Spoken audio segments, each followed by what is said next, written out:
Good morning and welcome back to the Bus Stop Banter. We have a special guest with us today. We have Jason.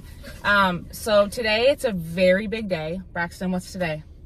Last chemo. Yep. So it is my last round of chemo and it is bittersweet. I'm super excited. I'm also feeling all of the emotions associated with that.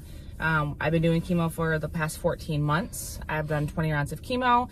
3 weeks of radiation. I've had 2 surgeries. So I am super excited to be done. But I wanted to have an open platform to let you guys kind of talk about how the last 14 months have been for you guys. So Jason, do you want to start? You got to lean forward. Our viewers can't see you very well. So what has the last 14 months, how does it impacted you? Like, what are just open thoughts? It's been a little tough.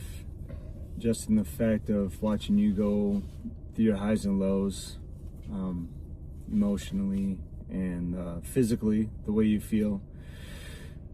A few days afterward, being tired and everything, and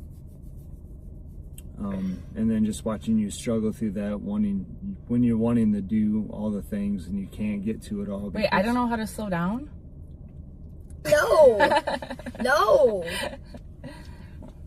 Just watching you struggle, trying to do all the things that you want to do and that you can't, and how it starts to then affect you emotionally. Like you can't get out and do your running. That's been really, really hard because we were training, right? And I didn't have the energy to run it. I wouldn't say it was like my body couldn't do it. In a way it was, but I was exhausted. Like I knew I had to train. I just didn't have the energy for it. Yeah. So that was hard because for you guys that know me, especially you guys know I used to run a ton and I'm super slow now. Every day. Not really. A little bit. What else you got? What did you learn as a father and a spouse to someone going through cancer? Again. What did I learn? Yeah. That I'm going to be a raging jerk some days. I'm going to be tired some days. I've learned that there's just times that I want to help and I think I'm helping, but I'm really not helping because I guess didn't really learn how to approach it very well. What do you mean? As far as, well, when I think I am doing something to comfort you, it's actually not working, or like things you say that maybe come across yeah, as I guess helpful? like Got you. Yeah. I mean, I understand that. I mean, how many times has someone said, like, oh, it's just hair, or it's just breasts? It's not, though. You never said stuff like that, but No. there were a lot of people that, they were trying to be reassuring, and they would say things that they thought was helpful, but it wasn't, because it's just hair, guys. Like, I get that it grows back, but my hair was super long, and it fell out really quick, and your hair and your breasts, and those things are, like, your identity. So you didn't say anything like that. So good job. No. I knew better. Pat on the back. What would you recommend to other spouses that see their partners go through chemotherapy, cancer treatment, etc.? I'm putting you on the spot here. I know, right? I was like, hey, you're our guest today. Surprise. Just show up and be there for support. You don't necessarily have to do something. Just be there to be a sounding board and listen to that person. Vent. I mean, that's the biggest thing, because I refused to really slow down, and I think that was probably the most frustrating thing for you, right? Because you knew I had to, rest, but I was like, oh, there's laundry, the toilets need cleaned, the things need done, and you're like, you need to rest. And that was really hard. You almost had to, take that away from you, right? What'd you say? Yeah. I said, living life fast. This kid. Whatever that song He's had a was. couple shots of coffee this morning. I have never ever had I'm coffee. kidding. I don't give him coffee. I've never Just had beer. Just kidding. What else? Sorry, I didn't mean to interrupt. That's just me, because I'm ADHD. What else would you recommend? Anything? How fun was it helping me shower when I had drains? That was strange. Yeah, that sucked. And intimidating. Why was it intimidating? Because you were scared of hurting me? Yeah. Yeah. Moving the drains the wrong way. Yeah, because you have to create the pain. because the drains come out on the sides, and they give you, it's kind of funny, they give you a pink beaded bracelet. that you have to pin like the drains to keep them up, because if you don't have them up, they're just hanging from your body. And so trying to like wash around those and, you know, all the things, like it was probably a pretty awkward shower for a while. You remember the drains, don't you? Kind of. Wasn't that like for a week? Oh, Did you just say 2 that weeks. was my favorite? It was a joke. Yeah, I had them for 2 weeks. What was one of the hardest things that you experienced? And it doesn't necessarily have to be towards me, but like how it impacted our kids or how it impacted like our life. Like what was the hardest thing that you saw? You going through everything, Yeah. just everything that you've gone through, and how it's changed you, and Yeah. how you've had to change without. I always having a think of the episode, the Friends episode, where Ross and Rachel and Chandler are trying to move the couch up the stairs. And Ross just keeps saying, pivot, pivot. Like I always think of that scene, because if there's one thing that cancer tells you, like you have to pivot so much throughout the process, because you have to change the way you're living your life, right? Mm-hmm. And we saw this during COVID, where we were required to pivot our life. Everything was online.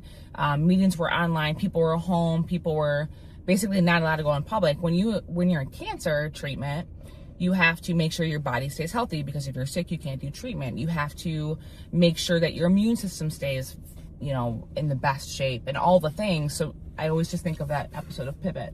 And my friend Liz, one of my besties, she loves Friends, so she will love this reference.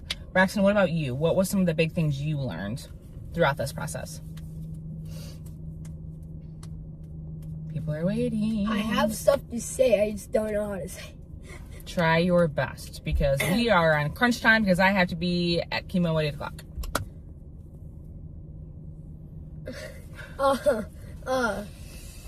You think this is his first time on the show, guys? My little co-host here.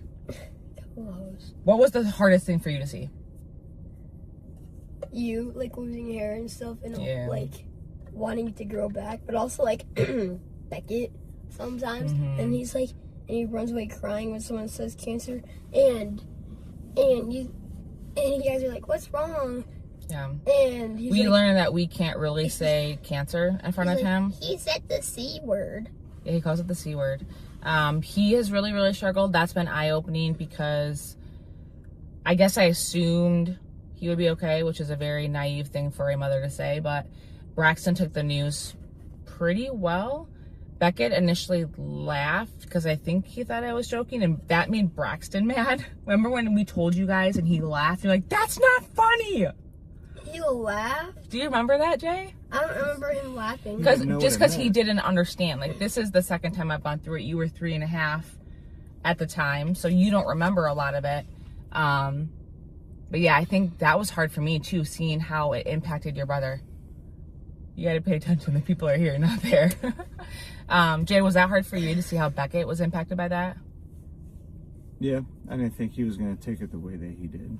I mean, it got to the point where, like, he wanted me to wear a wig, right? Like, all the time. He didn't want me to go out without a wig, because he was worried about what people were going to say. Then it got to the point where he didn't want me to wear a wig. And now he's like, you can do what you want. But, like, every once in a while, he'll come up to me. He's like, I miss your hair. I miss your boobs. So that's kind of tough, because obviously I do too. But that was probably hard for you. What else? Like, I remember having to go to, like, before and after or whatever. Mm-hmm. And I remember in the morning, sometimes I just go into the bathroom and start crying my eyes See, out. that sucks to hear, because, like, I wish you would have told me that. I know you mentioned it not too long ago for the first time. I swear I've Did you told know that, Jay? No. Yeah. You just told me like a week ago when I asked you about this. Yeah.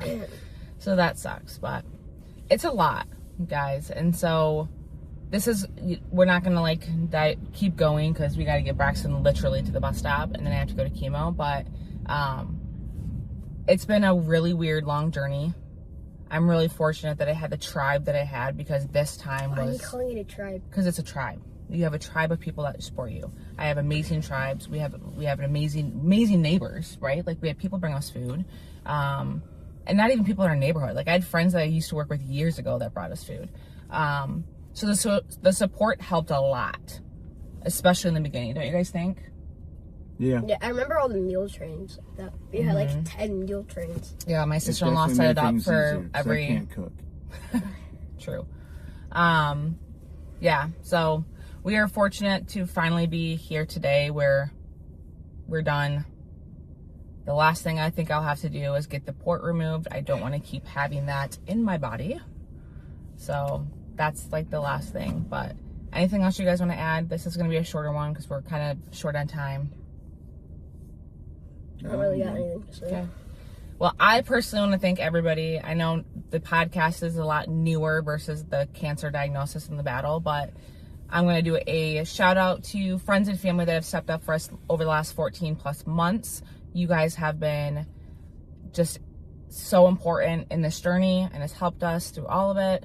So we're excited for this day. And after we have to go to Lemonade Day and baseball. So the normal running around that we normally do as a family. So that's what we have today. We'll be back tomorrow on the Bus Stop Banter. I have no idea what we're going to talk about. We're going to figure it out, and it's going to be another fun episode. So we'll see you guys tomorrow.